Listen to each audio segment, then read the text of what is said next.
Oi, Isabela. Oi, Manuela. Gustavo. Rafael.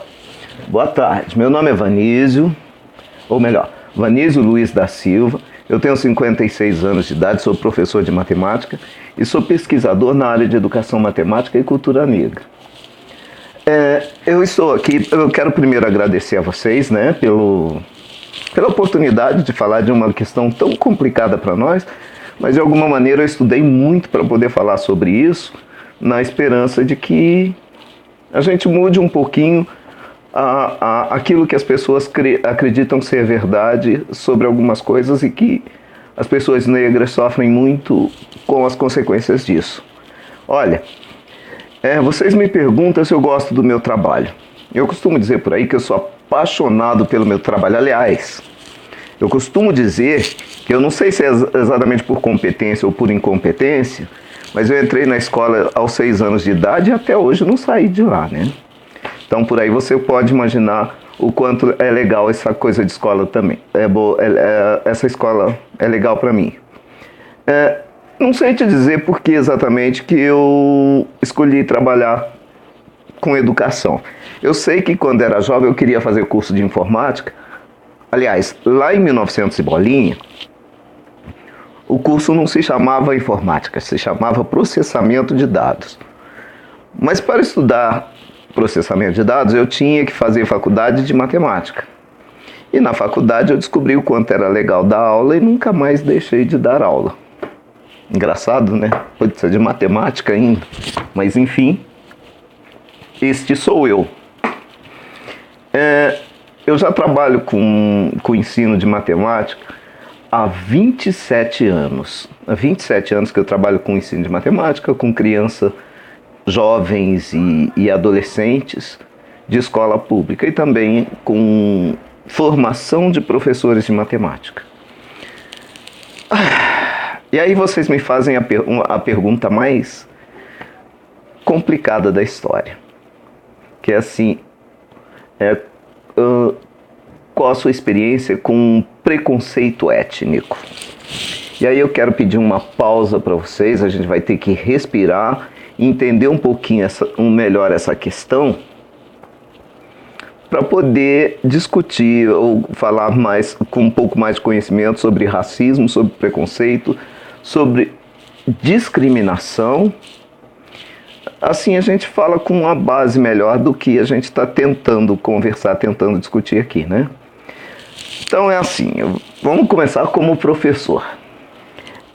Na história das ciências naturais, mais precisamente no que diz respeito à biologia, é onde o conceito de raça foi usado pela primeira vez. Ele foi usado, em princípio, para classificar os animais. Esse trabalho, quem iniciou foi um sueco chamado Carl von Linné, que no Brasil ficou muito conhecido como Linneu, né? Ele classificou os seres vivos e dentro dos seres vivos ele classificou também os seres humanos. E olha, em princípio a classificação dele talvez não fosse tão ruim, porque ele grosseiramente disse assim, olha, tem 4 tipos de gente no mundo. Os vermelhos, que são os nascidos na América, os ameríndios, né? Os asiáticos, que são os amarelos, os africanos, os negros, e os europeus, os brancos. O problema é que quando ele foi classificar as pessoas, olha o que ele fez. Ele disse assim, os ameríndios não são só, o que diferencia os ameríndios não são só a pele vermelha. Eles são coléricos. Coléricos quer dizer uma pessoa muito que fica brava à toa. Cabeçudo, olha que chato, né? Amante da liberdade, mas aqui amante da liberdade tinha um sentido de dizer assim, não gosta de trabalhar. Então é uma coisa difícil de entender e difícil de explicar, até porque eles são de mundos diferentes. Então é muito estranho você chegar no mundo dos outros e dizer, olha, você é assim assado. Então cada um no seu mundo, né? Cada um no seu quadrado. Mas enfim, Tem o corpo pintado e são governados pelo hábito. Hábito aí é óbvio que ele está falando de mau hábito. O asiático, ou amarelo, ele chamou de melancólico. São pessoas de muita opinião, que quer dizer são pessoas teimosas, são pessoas preconceituosas, que usam roupa larga. Olha que estranho. Melancólico, eu não sei se você conhece essa expressão, quer dizer triste, né? Então são pessoas tristes, são pessoas preconceituosas e são pessoas teimosas. Quanto aos africanos, os negros, ele diz que são fleumáticos, essa eu vou deixar para vocês procurarem. Astuciosos, preguiçosos, negligentes, untam o corpo com óleo e gordura, a sua mulher tem vulva pendente e quando amamenta os seus seios se tornam moles e alongados. Quer dizer, só coisa boa. Só acharam coisa boa tanto para o europeu, tanto para o africano, quanto para o amarelo, quanto para o vermelho. Ou seja, os negros, os orientais e os ameríndios. Agora, com os europeus, ele diz, eles são musculosos, engenhosos, inventivos, são governados pelas leis e usam roupas justas. Então dá para perceber que aí há uma tendência a dizer que os europeus são melhores do que os outros. Por princípio aí. Essa classificação que ele fez deu origem a uma série de trabalhos das ciências que tentavam comprovar que os brancos, por serem mais inteligentes, por serem mais inventivos, por terem boas leis, mereciam governar os outros povos. E até justificar algo que já acontecia antes dessa classificação, que era a escravidão, que aconteceu no mundo inteiro. Ora foram os judeus, ora foram os negros. O que a gente sabe é que na maioria dos casos, embora na África houvesse escravidão entre negros e era outro tipo de escravidão, mas a gente sabe que no topo dessa pirâmide sempre estiveram os brancos. Olha, passou-se muito tempo, a ciência comprovou que nada disso era verdade, que tudo isso era uma grande bobagem, mas a expressão e a ideia ficou. Qual expressão? Qual ideia? A ideia de que existem pessoas que são melhores do que outras pessoas, que existem raças que são melhores que outras raças. E pior, né? Não é que se fosse assim, olha, a minha raça é melhor e a sua é boa, já seria ruim por si só, mas já não seria legal. Mas, por exemplo, na escravidão do Brasil, isso foi usado para dizer, olha, eu sou muito bom e você é muito ruim, então você merece ser escravo. Então a gente tem ideia de como essa coisa foi triste para a história da humanidade. Bom, então vamos lá. Todo mundo, baseado nesse pensamento que é a origem de tudo, todo mundo que classifica, julga ou discrimina outra pessoa, ele está tendo uma atitude racista, porque a sua atitude é baseada nessa crença de que existe gente melhor, por causa de questão biológica, existe gente melhor e existe gente pior. Então, a base da ideia de racismo está aí. Isso significa que quando você olha para uma pessoa, para um indígena e diz o indígena é preguiçoso, você está tendo uma atitude preconceituosa, ou seja, antes de conhecer aquela pessoa, você já está julgando ela. Isso é uma atitude preconceituosa. Quanto à ideia de que existe mais ou menos lugares no Brasil que seja mais ou menos racista, eu não gosto muito de lidar com essa ideia, assim como não gosto de lidar com comparação de qual etnia ou de qual raça sofre mais. Aliás, é até legal falar de raça aqui, abrir outro parênteses e falar, porque assim, etnia, a gente usa a palavra etnia para falar de culturas diferentes. E aí, dentro de culturas diferentes, você tem a cultura dos negros, a cultura dos brancos, a cultura dos indígenas, a cultura dos orientais, mas a gente está se referindo à cultura. Quando a gente fala de raça, a gente está usando para dar uma força política para essa palavra. Então, quando fala, olha, você está sendo racista, você está afirmando uma coisa que não é boa. Etnia, ela tem uma tendência a não ser uma palavra que marque tanto o sofrimento das pessoas, né? Mas voltando à pergunta. Olha, eu não gosto de imaginar que tenha um lugar no Brasil onde as pessoas sejam mais racistas ou menos racistas. É lógico que onde tem mais negros, onde tem mais índios, essa situação é mais difícil, o enfrentamento é mais direto. Ou seja, o sul do país é uma região de colonização branca. Então a situação de racismo, você tem muito menos situação de racismo porque a imensa maioria da população é europeia, alemã, italiana, né? Em compensação, o confronto entre os europeus, os brancos e os poucos negros e indígenas que tem é muito mais acentuado, é muito mais forte, né? Então eu não gosto muito dessa comparação, porque assim, em algum lugar aparece mais, outro lugar aparece com mais força, mas um pelo outro eu não sei se tem diferença. E quando você me pergunta qual é a etnia que mais sofre, eu também não gosto dessa pergunta, mas vamos lá. Por que eu não gosto, primeiramente? Porque assim, a gente está comparando sofrimento, e sofrimento é sofrimento.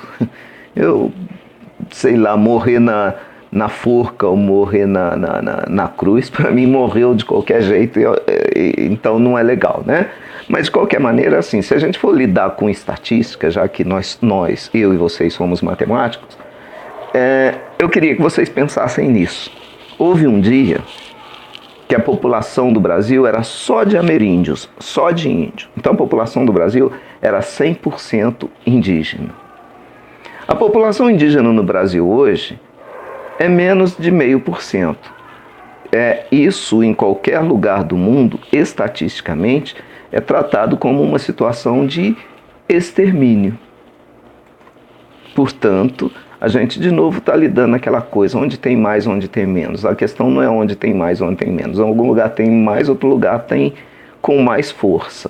Então tem uma raça que sofreu mais, e tem uma raça que o sofrimento foi mais marcante, né?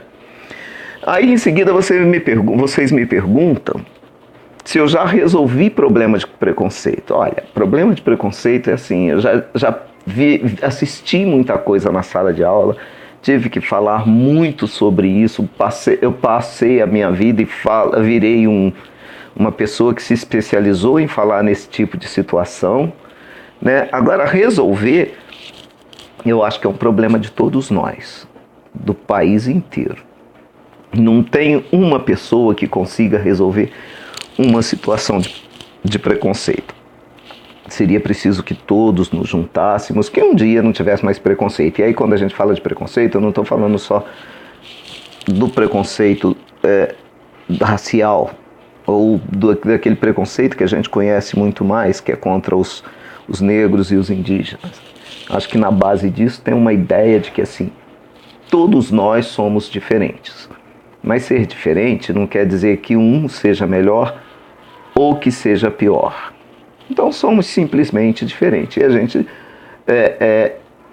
esse terceiro milênio é marcado pelas diferenças, e a gente tem que entender que o diferente é diferente. A mulher é mulher, o homem é homem. Não significa que o homem é melhor do que a mulher porque ele é homem, a mulher é mulher.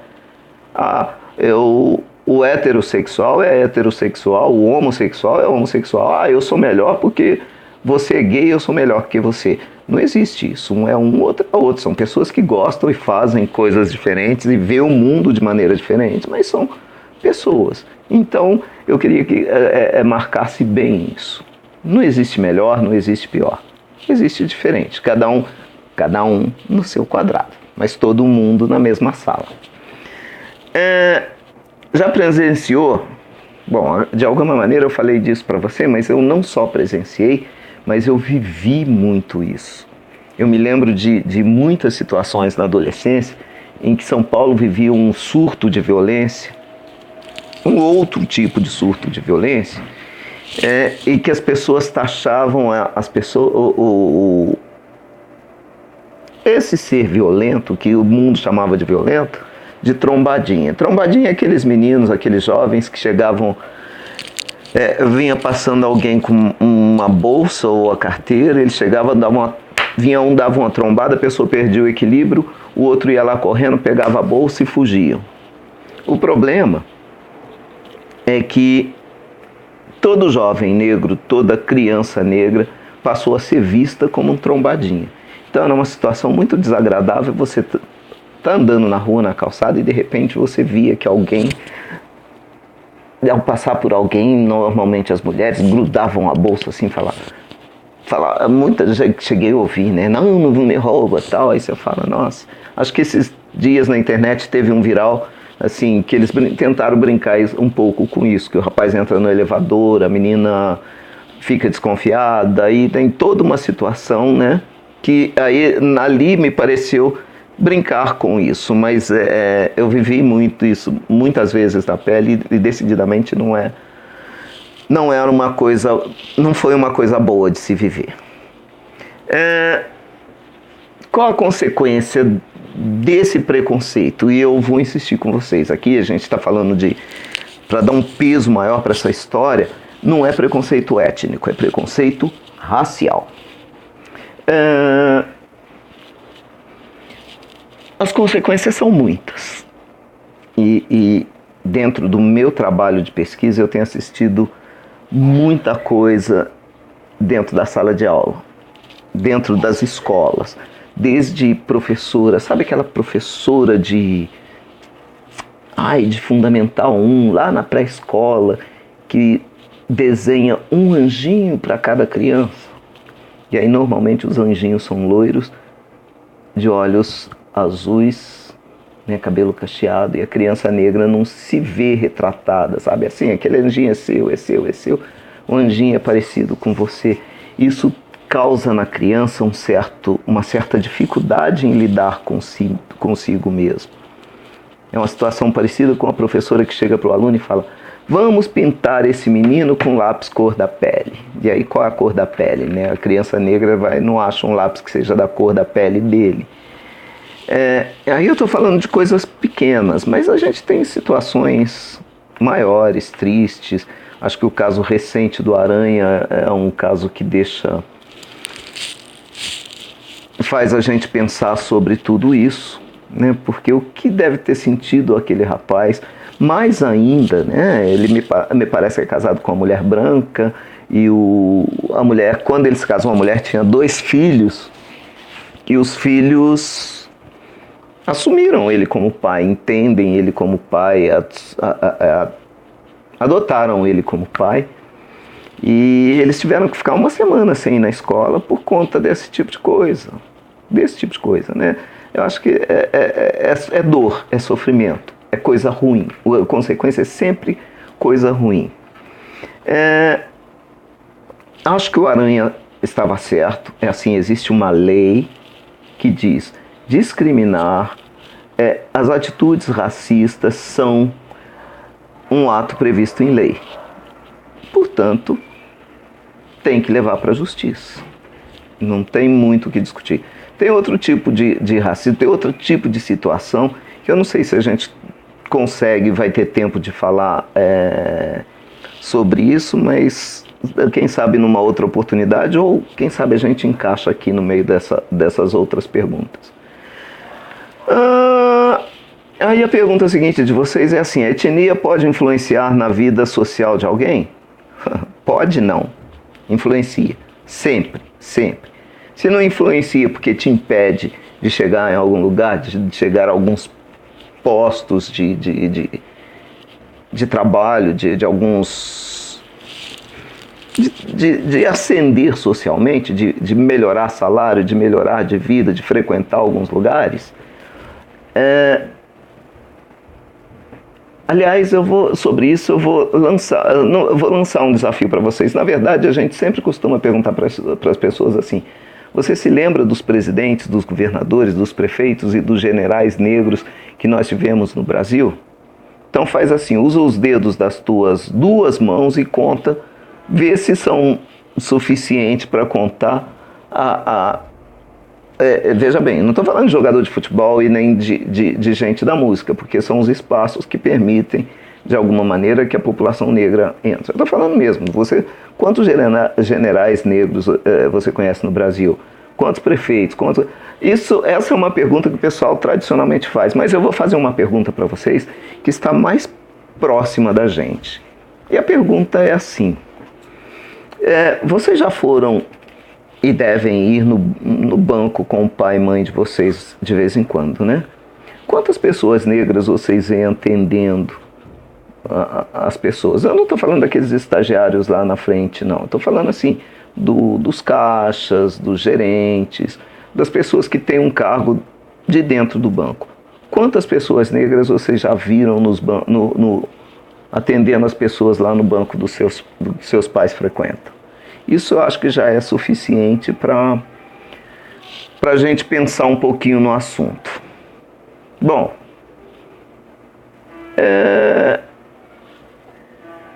o que eu acho sobre o preconceito? Bom, para mim, o preconceito é uma coisa ruim e não é só para quem sofre. Isso é um ponto importante, interessante. Tem uma história da mitologia grega que diz assim, não adianta a gente fechar a porta da frente porque a louca da casa, a louca é normalmente aquela pessoa da família que a gente quer esconder, a situação que a gente quer esconder. A louca da casa sempre entra pela porta dos fundos. Então essas situações sempre acontecem, né? No caso do preconceito, ele deixa duas marcas muito importantes. E eu estou falando de duas marcas que os psiquiatras chamam de doença, que é uma coisa chamada complexo de superioridade e complexo de inferioridade. Não existe nada pior, e aí eu posso falar para vocês de cadeira, do que você se sentir menos do que os outros. Quando alguém faz você se sentir menos. O problema é que quando alguém faz você se sentir menos, é porque essa pessoa tem necessidade de se sentir mais. Então ela é uma pessoa que sofre tanto quanto você. Se a gente acreditar que o Papai do Céu fez a gente aí todo mundo igual, então por que essa necessidade de se sentir melhor, maior, mais importante? Olha, por que fazer o outro se sentir menos importante? Então é uma doença da qual todo mundo sofre. Todo mundo sofre. Você alivia a sua dor quando você se sente superior. Você alivia a sua dor, mas se alivia a sua dor é porque a sua dor existe. Se a dor existe é porque tem um mal maior por trás dela. Tá bom? Eu espero realmente ter respondido as perguntas de vocês e assim, me coloco à disposição para novamente responder outras dúvidas se vocês tiverem. É só falar com o professor de vocês, o Rodrigo. A gente tem conversado muito nos últimos anos, a gente fez pesquisa juntos, né? Eu vou mandar essas questões de volta para vocês. Eu mais ou menos escrevi, eu espero que vocês tenham alguns erros, eu espero que vocês possam me perdoar. Mas assim, eu quero agradecer sobretudo essa oportunidade de poder estar falando isso, de algo que eu acredito, né? Que nós somos todos iguais, diferentes, mas iguais. Diferentes porque assim, porque minha família nasceu lá atrás, os meus ancestrais nasceram na África, eles, em função do clima, do ambiente, do modo de vida africano, eles têm uma cultura diferente, que começa lá na religião e vai nos hábitos, numa série de outras coisas. E fisicamente a gente é diferente, biologicamente a gente é diferente, porque por causa de uma adaptação àquele ambiente africano. Os indígenas, os brancos, os orientais também tem suas características que vieram em função da adaptação ao ambiente. Então, somos diferentes? Somos. Mas somos, acredito eu, todos obra da criação. Portanto, aos olhos desse cara que nós costumamos chamar de Deus, nós somos todos iguais. E sempre que eu posso ajudar as pessoas a pensarem sobre isso, eu fico muito feliz. Portanto, eu quero agradecer a vocês e ao professor Rodrigo pela oportunidade da gente estar batendo esse papo aqui. Tá bom? Então tá. Um abraço para vocês.